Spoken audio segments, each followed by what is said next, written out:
Hello Facebook, hello YouTube. What's up everybody? It's Reuben. I am back here again with another Reuben report, and today we are going to be continuing my MPG improvement series. We are now on part 3. A short recap of what it is that we have achieved so far. In my MPG improvement plan video, I made a list of certain items that I could add to the bike to change its overall performance to hopefully manipulate the MPG performance of the bike and increase it to a certain degree.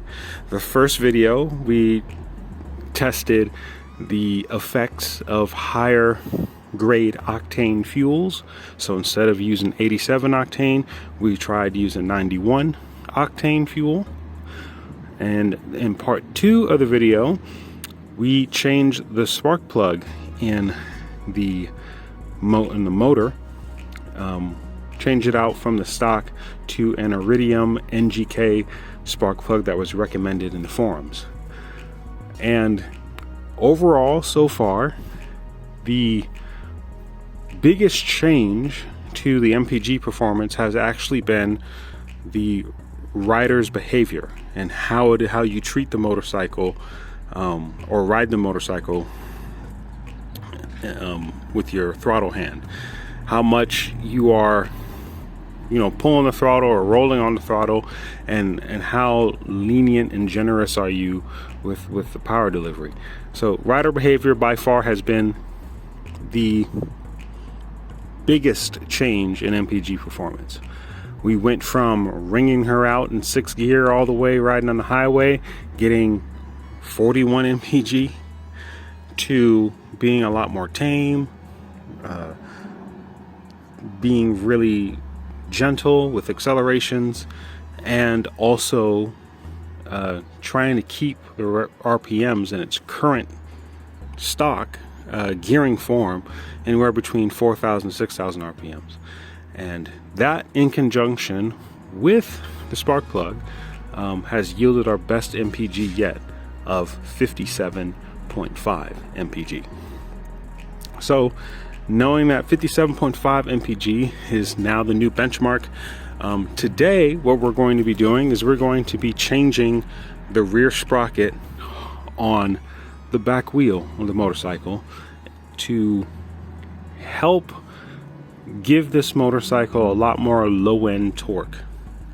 Now I also have planned to change the front sprocket to a 13-tooth front sprocket, but that upgrade is delayed because it takes forever for that part to ship from China.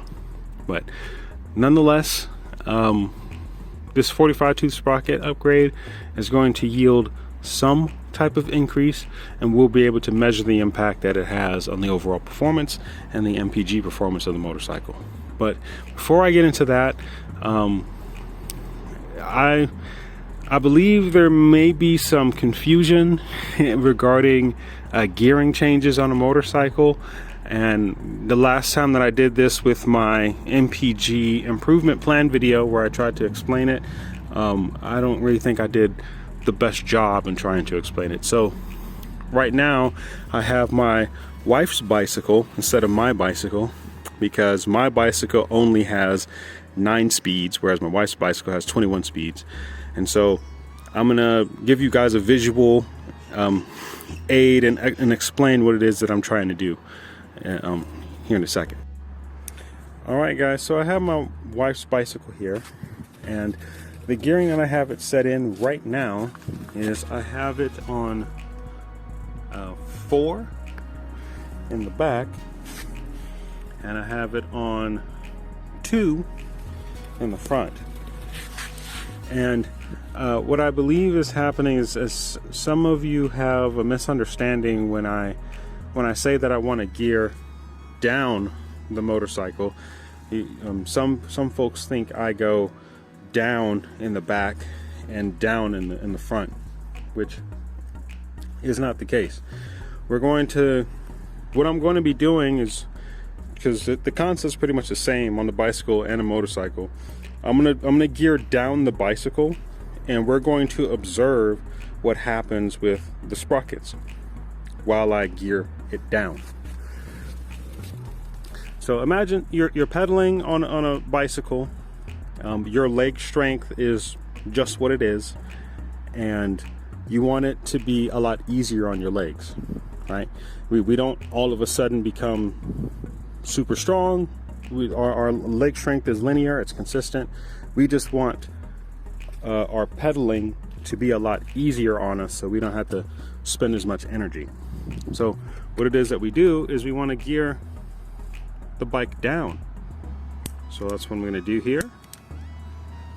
I'm going to go all the way down to 1 on this side, and I'm also going to go all the way down to 1 on this side. Okay, and I'm going to go ahead and spin this gear, and we're going to observe what happens with the bike. All right, put the kickstand back down. Okay, so we went to the lowest gear possible that the bike has, and for the front sprocket, it went from the second sprocket, or the middle gear, down to the smallest gear. And for the back, it went up. Okay, it went up in gear in the back.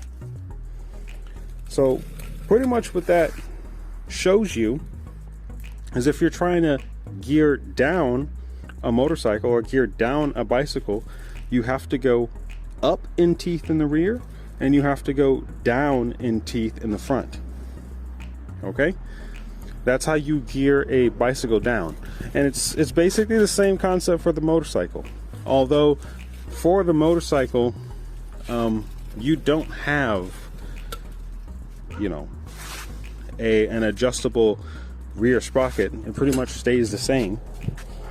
Okay, go ahead and move this out the way.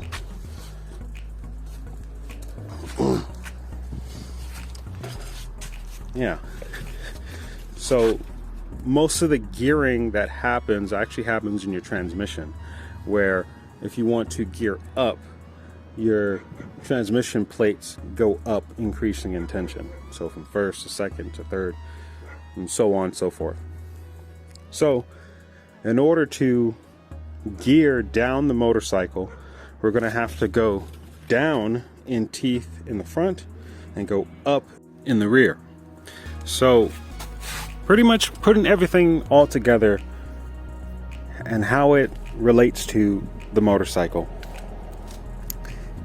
With its current form and with its current gearing right now, we've already observed yesterday that in order for this bike to roll from a dead stop, which I believe is my biggest waste of energy, or biggest expenditure of expensive energy when it comes to MPG performance, is rolling from a dead stop, and also how much energy and how much power is required to keep the motorcycle rolling once I'm already in gear.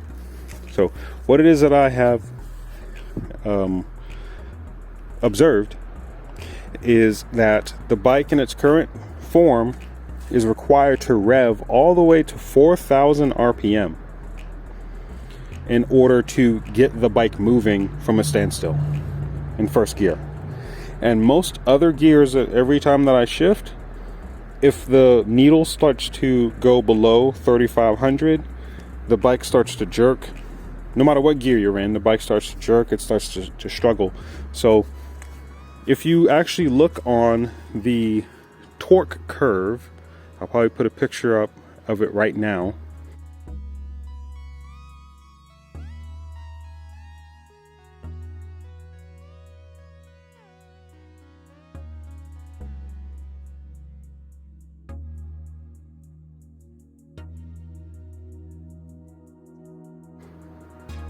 All right, so with that torque curve, you can see at different RPM speeds of the engine, it creates a certain amount of horsepower and a certain amount of torque. Okay? But the reason why it requires so much torque or so much power at 4,000 RPMs just to get the bike moving is because of the resistance of the current very high gearing on the motorcycle. Just like with the bike, you know, if I was at a standstill with a bicycle and I wanted to roll off the line very easily, of course I would have it in one on this side and one on that side. But if I was trying to roll off from a dead stop with the left side in 3rd gear and the right side in like the highest gear possible, which is like 7, well, we've all done it before. Probably as kids, we had to stand up on the pedals and basically use our body weight, using a lot more energy, okay, to get the bike rolling. And that's exactly what I believe has happened with the motorcycle. It takes so much power, so much energy to get it moving because of not only how much the bike weighs, but how heavy the load is on top of this motorcycle. In its current stock form, in order to get the MPG and the speed that is advertised for this motorcycle, I really believe you have to be someone who weighs 150 pounds or less. But in its current gearing, being loaded up with up to 370 pounds, it's way too heavy, and this gearing is way too high to get that, rolling from a standstill.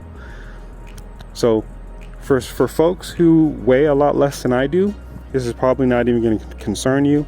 You probably can roll from a standstill from a lot lower RPM than me.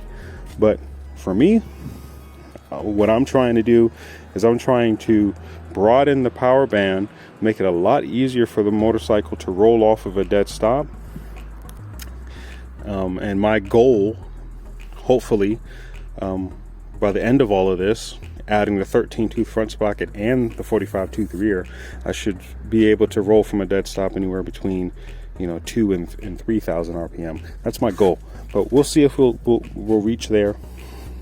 So that way I will be able to have a much wider use of the power band from 2,500 or 3,000 all the way up till 7,000, 8,000.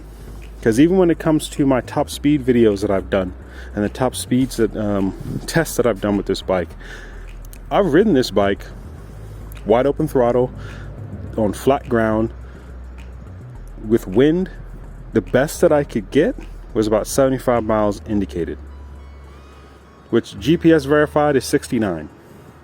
The fastest that I've ever gotten this bike to go wide open throttle was actually on my video on my commute all the way back home from my last day of work. And I didn't have a GPS turned on at the time, but I hit a indicated 89, but the tachometer was all the way over here near 10,000, so I rolled off the throttle to didn't want to be in red line for too long. But the fastest verified speed that I had was on a very slight downhill with a very big tailwind, and I hit 79 miles an hour in its current gearing form. So that alone already tells you, especially with the load that it's carrying and the gearing that it has, it's never going to hit its top speed, for someone who is of my size. And with lowering the gear of the motorcycle, I definitely will be losing a bit of top speed, just like with a bicycle. If you're in lower gearing and you pedal really fast, you're just not going to go as fast as you could go if you were in a higher gearing.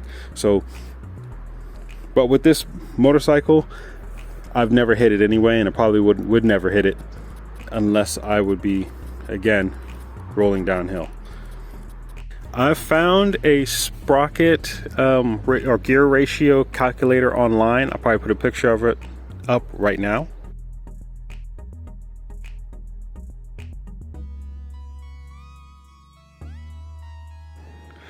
All right, as you guys can see, you can see the difference in top speed and overall torque gained with that little list there. And with the change that I'll be doing today, which is only a 45 tooth in the rear, it's only going to make a difference in about 2%. But my overall final drive ratio that I'm going after, which is a 13 tooth front and a 45 rear, it should yield a difference of 9% in gained torque and 9% loss in top speed, which you guys have already seen my top speed videos. I already said it before. My average top speed with the current gearing setup is about 75 anyway, and with changing the gearing on the bike and losing about 9% in top speed, I'll still be able to hit 76 miles per hour. So in reality, I'm not losing any top speed at all. I was never hitting that 84 miles an hour anyway, and the only time that I would hit it or potentially could hit it was literally rolling downhill with a tailwind for miles on a highway. So even at 76 miles an hour top speed, I can still do highway speeds, which is fine. But for the majority of the time, what it is I'm going to be using this bike for, you guys saw the commute that I'm going to be having for my new job. I'm riding back roads. The top speed that I'll probably hit will be mid 60s, maybe even 70. So I really don't need this bike to go that fast. I just need it to be fuel efficient and convenient and effective. That's all I need it to be. And yeah, so I'm going to go ahead and get this thing started and get the back wheel off, and I'll take you guys through that process and how to change the rear sprocket. Alright, I got the wheel off now, and I'm just going to go a little bit step by step how to get this off the easiest way. So the first thing you want to do is you want to remove the chain guard that's here. There's going to be one bolt there, one there, and then one kind of hidden behind the chain over here. And yeah, so you're going to get the chain guard off, so that way the chain has a lot better access to come off the sprocket.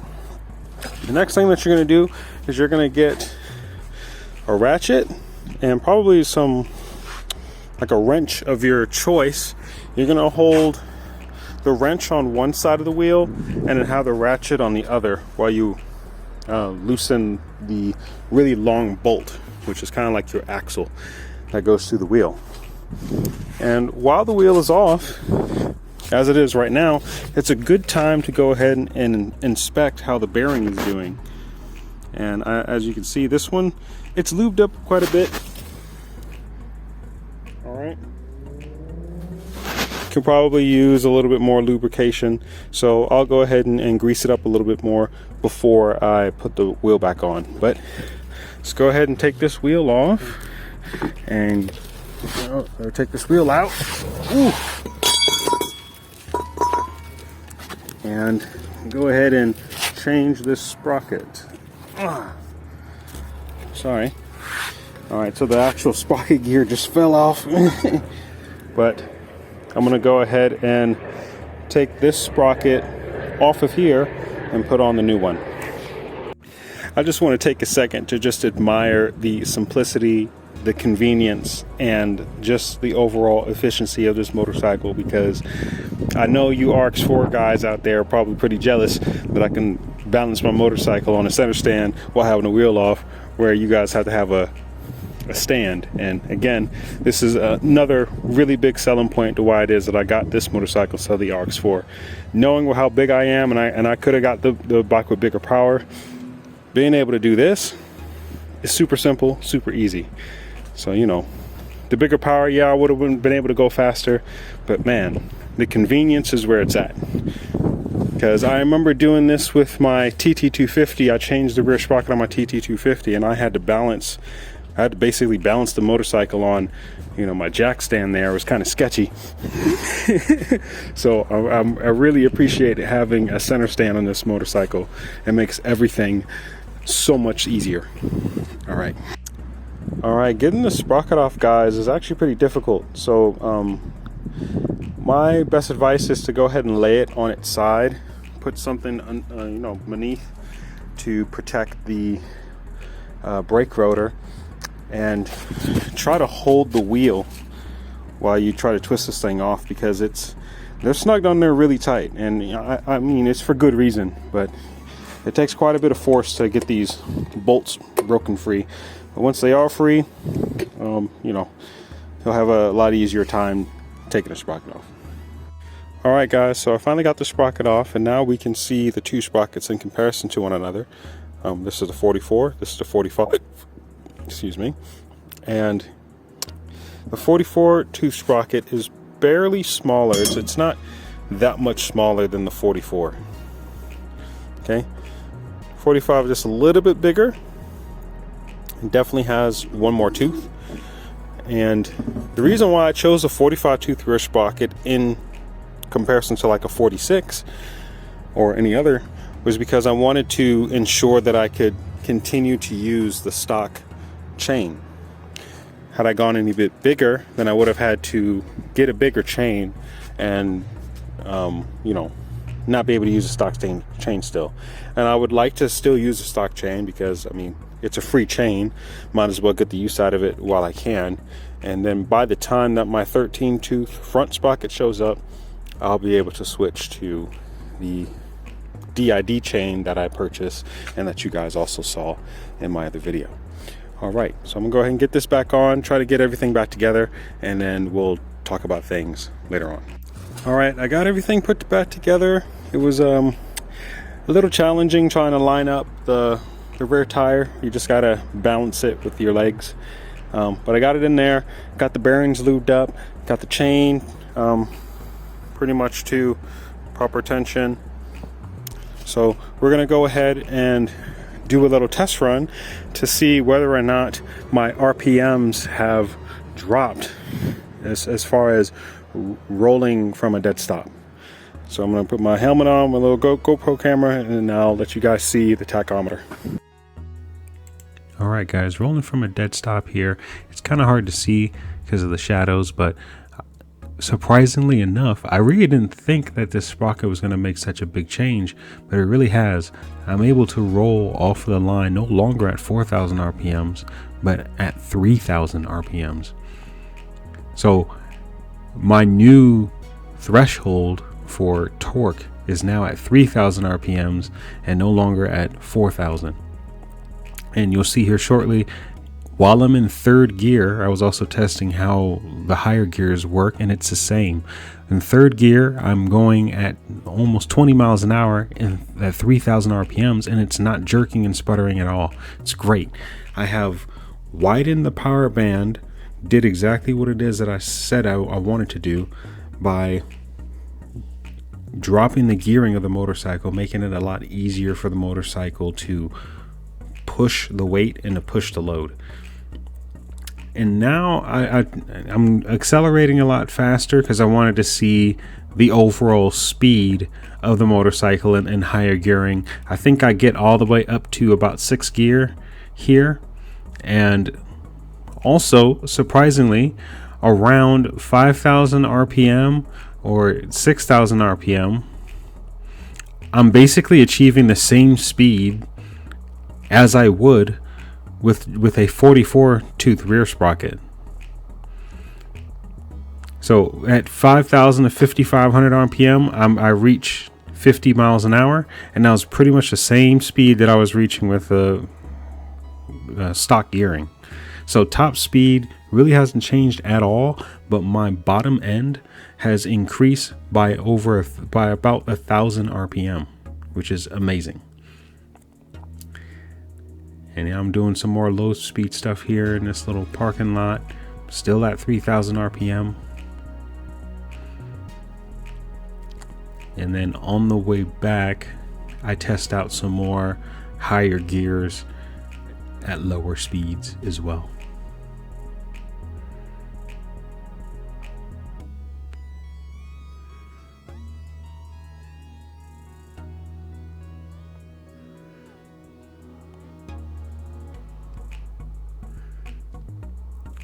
we are in second to third, fourth,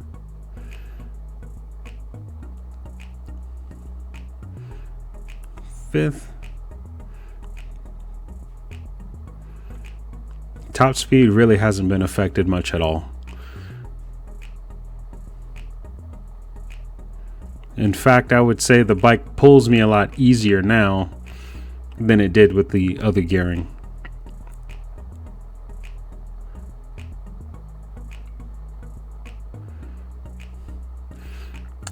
All right, and now we start to slow down. And again, from a stop. And here it is, I go to fourth gear. And now I'm able to ride in fourth gear around 25 miles an hour in fourth gear. And the bike doesn't stutter at all. 3,000 RPMs, 25 miles an hour in fourth gear. And the bike is just fine.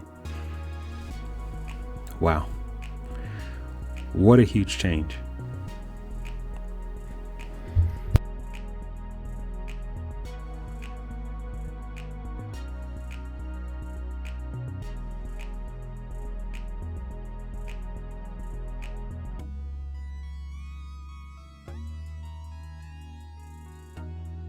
Wow, it is amazing how much of a difference just one tooth makes.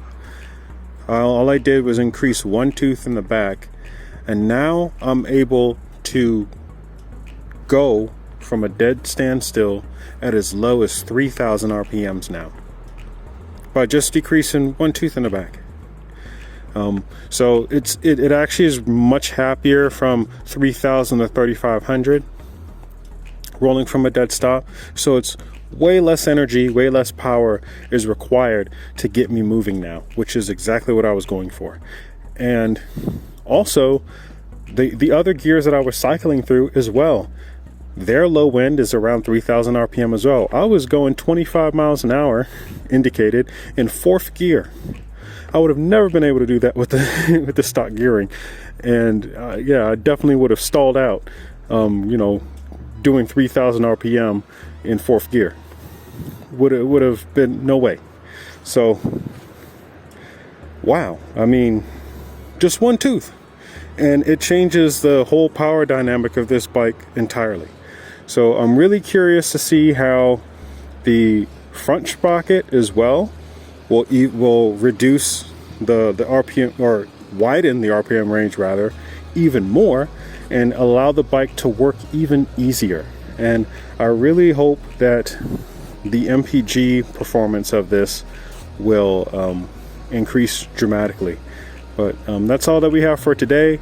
Tomorrow I'm going to do top speed and MPG tests. I just wanted to do the whole change for now. And yeah, so I'll see you guys tomorrow.